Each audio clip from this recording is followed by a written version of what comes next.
Next ہمارا جو سب topic ہے types of preservation techniques. Sub types ہم ڈسکس نہیں کریں گے، جو مین ٹائپس ہیں وہ ہم ڈسکس کریں گے. ان میں سب سے پہلے ٹیکسیڈرمی.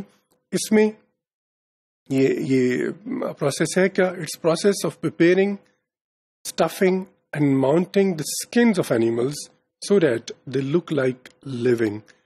وہ animals which die due to some reasons، ہم ان کی skins کو اس طرح سے پروسیس کرتے ہیں، اسٹف کرتے ہیں، ان کو ماؤنٹ کرتے ہیں کہ وہ لگے جیسے وہ living animal ہیں.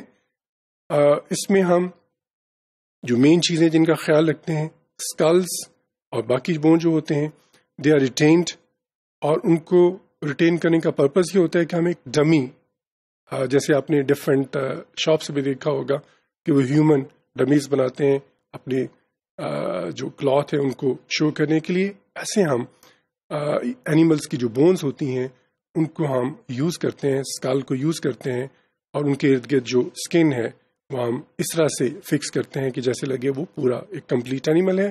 ایکچولی پورا کمپلیٹ اینیمل نہیں ہوتا، اس کی اسکن ہے اس کو ہم اس طرح سے پروسیس کرتے ہیں that it looks like living. اس میں ہوتا کیا ہے؟ اس میں ہم سب سے پہلے اینیمل کی جو اسکن ہے وہ ریموو کرتے ہیں، اور وہ جو اسکن ہے اس کو ریموو کر کے اس کو ہم پرزرو کرتے ہیں، اس کی ٹیننگ کی جاتی ہے تاکہ وہ خراب نہ ہو، اس کا کلر جو وہ ریٹین رہے، اور پھر اس کو ہم ماؤنٹ کر دیتے ہیں ایک ووڈن، جیسے میں نے پہلے کہا ڈمی کے اوپر وول اس کے اندر ہم فل کر دیتے ہیں، یا اسی طرح سے اور طریقوں سے اس کو ہم فکس کر دیتے ہیں اسکن کو تاکہ وہ ہمیں اوریجنل یا لیونگ اینیمل چاہیے لگے. اس کے علاوہ یہ تو ہے ہم جو اسکن ہے اس کو یوز کرتے ہیں. ہم کبھی کبھی جو پورا اینیمل ہوتا ہے اس کو بھی پرزرو کرتے ہیں، ایک فلوئڈ کے اندر اس کو رکھ دیتے ہیں اور پورا اینیمل جو ہے اس طرح پرزرو ہو جاتا ہے.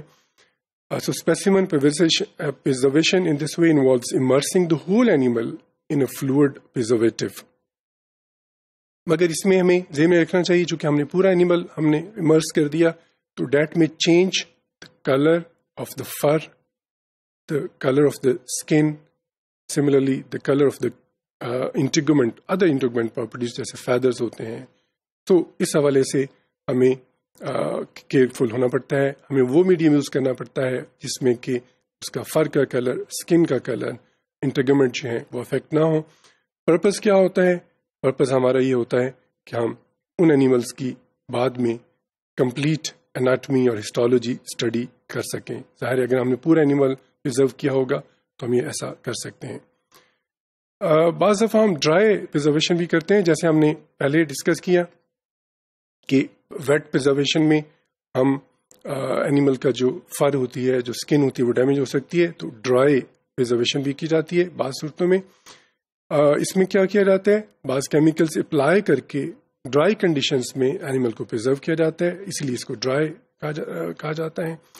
جیسے آپ نے ڈفرینٹ انسیکٹس کو دیکھا ہوگا، ڈفرینٹ انسیکٹس جو ہوتے ہیں ان کو ہم ڈرائی کنڈیشن میں پرزرو کر کے جو ہے وہ پرزرو کر کے اس کو ہم دیکھ سکتے ہیں. اور پرپز اس کا کیا ہوتا ہے؟ For studying colour, hair quality and moulting patterns in those animals.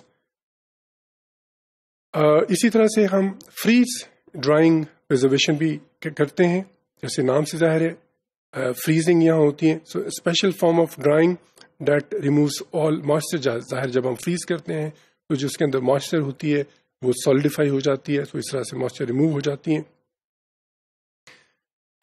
پھر ساتھ ہی اس کو فریز کر کے ساتھ ہی اس کو ہم ایک اسٹرانگ ویکیوم میں رکھ دیتے ہیں. پرپز یہ ہوتا ہے کہ جو کچھ بھی اس میں اب مائسچر ہے وہ ایواپریٹ ہو جائے، سبلائم ہو جائے.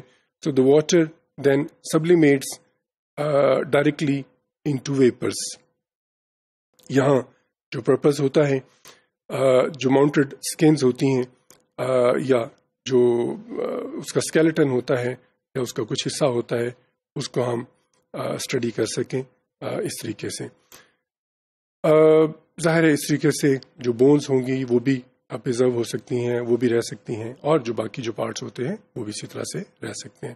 سو ہم نے ڈفرینٹ جو میتھڈس ہیں وہ پڑھے کہ کس طریقے سے ہم اینیملس کو پرزرو کر سکتے ہیں. جیسے ہم نے شروع میں ڈسکس کیا ٹیکسیڈرمی سے، پھر اسی طرح سے ویٹ ڈرائنگ میتھڈ سے، پھر ڈرائی، اور اسی طرح سے فریز ڈرائنگ پرزرویشن سے.